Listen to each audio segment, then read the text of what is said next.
তখন ভাতা বৃদ্ধি করা হয়েছিল, কিন্তু আমরা আসলে কেউই ভাতা পাইনি। গত 9 মাস আমাদের একদমই বেতন ভাতা সব বন্ধ। তাহলে আমরা আসলে চলবো কীভাবে? ঢাকা শহরের মতো একটা জায়গায়, ঢাকা শহর বলেন বা শহরের বাইরে বলেন, 20-25 হাজার টাকায় কি আসলে একটা ফ্যামিলি চলতে পারে? আমরা এখানে যারা আছি, আমাদের যে বয়স, আমাদের পড়াশোনা, আমাদের জব করতে হচ্ছে, সাথে আমাদের ফ্যামিলিও তো আছে। তো সব কিছু মিলায় আসলে এটা একদমই প্র্যাকটিক্যাল না। তো আমরা চাই আমাদের ন্যায্য দাবি মেনে নেওয়া হোক এবং আমরা কাজে ফিরতে চাই, আমাদেরকে কাজে ফিরতে সাহায্য করা হোক। তার যে মাসিক টাকা নিয়মিত আসতেছিল, সেটা হঠাৎ করে না আসার কারণে আমরা বিএসএমএমইউতে খোঁজ নিতে যাই। খোঁজ নিতে গিয়ে জানতে পারলাম যে আমাদের কিছু প্রতিষ্ঠানে ভাতা আসার প্রক্রিয়া বন্ধ হয়ে গেছে, এবং যেটা প্রায় 1 মাস আগেই সিদ্ধান্ত হয়েছে, কিন্তু আমাদেরকে তখনও কোনো কিছু জানানো হয়নি। তো এরপর থেকে আমরা বারবার করে আমাদের বিভিন্ন অথরিটির কাছে গিয়েছি, কিন্তু এখনও পর্যন্ত কোনো ক্লিয়ার কাট উত্তর আমরা পাইনি যে আমাদের ভাতা কেন বন্ধ করা হলো, তারপর এই ভাতা কবে নাগাদ চালু হবে। আর ভাতা বৃদ্ধির যে বিষয় ছিল সেটা তো হয়নি, বরং আমাদের ভাতা একদম বন্ধই হয়ে গেছে। আর এই টাকাটার উপরে আমরা অত্যন্ত নির্ভরশীল। আমাদের সংসার চলে, আমাদের মা বাবার চিকিৎসার খরচ চলে।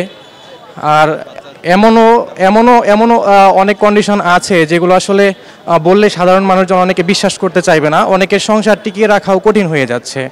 তো আমি ব্যক্তিগতভাবে আমার মায়ের চিকিৎসার খরচের জন্য আমি এই টাকাটার উপরে নির্ভরশীল।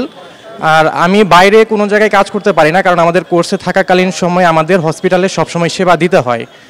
আর সপ্তাহে একদিন যে বাইরে আমরা কাজ করব সেই সুযোগটা আমাদের এখানে নাই, কারণ শুক্রবারেও আমাদেরকে হসপিটালে সেবা দিতে হয়। আর আমি আমার ব্যক্তিগত অবস্থান থেকে আমি আপনাদেরকে জানাতে চাই যে বর্তমানে যে ভাতা বন্ধ আছে প্রায় ডিসেম্বর মাস থেকে, আমি প্রায় অনেক টাকা ঋণ হয়ে গেছি। আর এর মধ্যে আমি যদি এই ভাতাটা পাই, বকেয়া ভাতা সহ, তাহলে হয়তো আমি ঋণগুলো পরিশোধ করতে পারবো। আমার সংসারটা টিকিয়ে রাখার জন্য হলেও অন্তত পক্ষে এই টাকাটা দরকার, আর আমার মায়ের চিকিৎসার জন্য হলেও এই টাকাটা দরকার। আমাদের বলা হয় যে আমরা ট্রেনিং, কিন্তু আমরা কিন্তু স্পেশালাইজ চিকিৎসাই দিয়ে থাকি। আর একটা লার্নিং এনভায়রনমেন্ট লাগে এইসব হাই স্ট্রেস জবে। সিন্স আমরা শিখতেছিও এবং কাজ করছি, তো কাজ করার মধ্যেও শিখতে যদি ওই এনভায়রনমেন্টটা না থাকে, আলটিমেটলি আমাদের ট্রেনিংয়ের শেষে শিখবো না, কাজও ঠিকমতো করতে পারবো না, স্পেশালি ভাতাও পাচ্ছি না এর মধ্যে। তো আলটিমেটলি এন্ড রেজাল্ট 0 হয়। সো পুরা 5 বছর আমাদের ট্রেনি। আমরা কিন্তু এর আগে এমবিবিএস করে আসছি, আরও 5 বছর কোর্স, 1 বছর ইন্টার্নশিপ। তো 11 বছর জীবনের থেকে আফটার এসএসসি এইচএসসি পরে 11 বছর পর্যন্ত যদি আমরা এরকম 25,000 টাকা দিয়ে চলতে, মানে তাও তো আসতেছে না নিয়মিত। তো এটা একটা ইম্পসিবল সিচুয়েশন আমার কাছে মনে হয়। আরেকবার একটু জিনিসটা জিজ্ঞেস করি, সেটা হচ্ছে যে আপনাদের যে টাকাটা দেওয়া হচ্ছে, মানে দেওয়ার কথা, সেটা তো এমনিই দিচ্ছে না, একে তো কম, তারপরে ওটাও ঠিকঠাক মতো দেওয়া হচ্ছে না। তো সেই হিসেবে আপনাদের তো ফ্যামিলি চালাতেও কষ্ট হচ্ছে, মানে আপনারা মেন্টালি খুব ভালো একটা পজিশনে নাই। তো আপনারা যদি মেন্টালি ঠিকঠাক পজিশনে না থাকেন, এই হাই প্রেশারটা কীভাবে নেবেন, স্পেশালাইজ কীভাবে হবেন? আর স্পেশালাইজ যদি সেভাবে নাই হতে পারেন, তাহলে দেশের যারা রোগী তারা কিভাবে সেবা পাবে?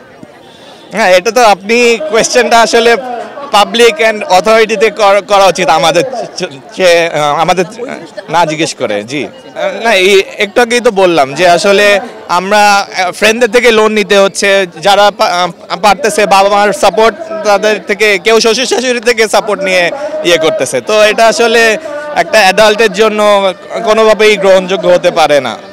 আর আমরা হলো ডক্টর, কিন্তু যারা হলো অনেক কম্পিটিশন করে এক হলো এমবিবিএস ঢোকা, তারপরে কোর্স পাশ করে আবার বিসিপিএস, তারপরে রেসিডেন্সি, এইসব পরীক্ষায় এন্ট্রান্স এক্সাম আবার দিয়ে সব কম্পিটিশন বিট করে কিন্তু আমাদের এ পর্যন্ত আসতে হয়েছে। সো এটার পরে যদি আমাদের আসলে এরকম রিফ্লেকশনটা কি, আমাদের আসলে এত হার্ডওয়ার্ক, এত অ্যাচিভমেন্ট, এত কম্পিটিশন বিট করে আসার, এটা তো আসলে কোনো রিফ্লেকশন নাই। পরিস্থিতি বলতে বা সত্যি কথা বলতে আসলে খুবই নাজুক।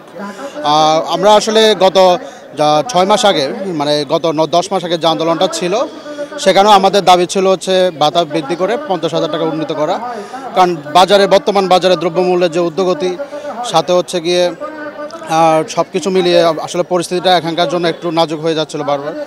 তো তখন আমাদের হচ্ছে গিয়ে সামনে নির্বাচন, তারপরে হচ্ছে রাশিয়া ইউক্রেন যুদ্ধের কারণে মন্দা, এসব কজ দেখে আমাদেরকে বলছিল যে 5,000 টাকা আপাতত বৃদ্ধি হোক, জানুয়ারি সেশন থেকে আবার হচ্ছে গিয়ে নতুন করে আরেক দফা, যদি সরকার ক্ষমতায় আসে আরেক দফা ভাতা বৃদ্ধি হবে। তো সরকার তো ক্ষমতায় আসলো, ভাতা বৃদ্ধির হিসাব তো আসলে পরে, আমরা হচ্ছে গিয়ে লাস্ট যে 6 মাস, ওই 6 মাসের টাকাটাই আমরা এখন পর্যন্ত পাই নাই। সেটা বৃদ্ধি হতে হতে জানুয়ারি শেষ, ফেব্রুয়ারি শেষ, মার্চ মাসও শেষের দিকে। এবং আমরা আমাদের বিসিপিএসে যখন যাওয়া হয় আমাদেরকে বারবার করে বলা হচ্ছিল যে উইদিন 1 or 2 days টাকা আমাদের হচ্ছে সবার অ্যাকাউন্টে চলে যাবে। ওই 1-2 দিন পার হইতে হইতে অলমোস্ট আজকে 3 মাস শেষের দিকে। এখন পর্যন্ত হচ্ছে কি আমাদের ফুল যারা এফসিপিএস ট্রেনি আন্ডারে আছে তাদের হচ্ছে গিয়ে টাকাটা হচ্ছে পুরোপুরি আসে নাই। সাথে হচ্ছে নন রেসিডেন্ট এবং হচ্ছে যাদের আছে তাদের হচ্ছে গিয়ে 6 মাসের বকেয়া বা বৃদ্ধি বকেয়া যেটা, ওটাও বাকি। তারপরে হচ্ছে গিয়ে আমাদের যে 12টা ইনস্টিটিউট আছে ওদেরকে হচ্ছে গিয়ে বেতন দিবে না, এটাও কনফার্ম করে দেওয়া হয়েছে। এই ওভারঅল সব কিছু মিলিয়ে আসলে আমাদের পরিস্থিতিটা এখন আমাদের পক্ষে নাই এখন। আচ্ছা, তাহলে মনে হচ্ছে আপনাদের যে স্পেশালিস্ট করার জন্য যে ট্রেন্ড আপ করা হচ্ছে, হ্যাঁ, তো আপনারাই যদি স্বস্তির মধ্যে না থাকেন আপনারা কিভাবে তাহলে রোগীদের সেবা দিবেন? এক্স্যাক্টলি, আসলে মানে যে অবস্থাটা দাঁড়াচ্ছে, প্রতিদিন যখন আমরা হসপিটালে আসি, বাসা থেকে আসি, আমাদের যে ট্রান্সপোর্ট কস্ট, এখন এটাই আমাদের জন্য একটা বার্ডেন হয়ে যাচ্ছে। অনেকেই আছে দূর দূরান্ত থেকে হচ্ছে গিয়ে নিজের যেখানে ট্রেনিং প্লেস ওখানে আসতেছে, প্রতিদিনের ট্রেনিং প্লেসের যে ট্রান্সপোর্ট কস্ট এটাও ক্যারি করা এখন মুশকিল। দিন শেষে যখন আপনি বাসায় যাবেন, প্রতিদিনই আসলে বাজারে মানে অনেকে আছে ম্যারিড পারসন, তারপরে হচ্ছে কারো হচ্ছে গিয়ে বাচ্চা কাচ্চা হয়েছে, সব কিছু মিলে আসলে দেখা যাচ্ছে যে দিন দিন হচ্ছে আপনার পরিস্থিতিটা আসলে ফ্যামিলির টেনশন করতে হচ্ছে। সেখানে আপনি হসপিটালে এসে আপনি কতটুকু মানসম্মত সেবা দিতে পারবেন সেটা হচ্ছে সবচেয়ে বড় ইস্যু। মেন্টাল হ্যাপিনেসটা আসলে এখানে, মেন্টাল স্যাটিসফ্যাকশনটা নাই, বড় ইস্যু হচ্ছে এখানে আর কি।